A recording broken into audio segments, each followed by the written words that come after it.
what should I pay attention in the home maintenance. So I have Mr. Robert today from inspection company. He's going to help us understand more what to pay attention. We talk about the exterior, about keeping everything sealed up on the outside, keeping your bushes trimmed away from the house because insects such as not just termites, but there's carpenter ants.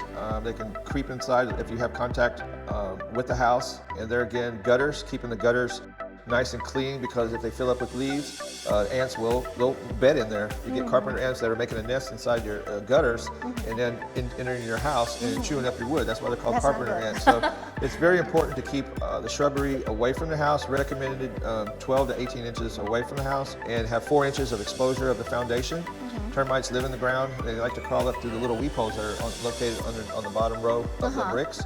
They're designed to let air flow behind the brick, but the termites love to enter the house through those. And the termite only needs like 3/16 of an inch opening to enter, and that's very small. If you cover up those weep holes and things, you're not going to be able to see the termites.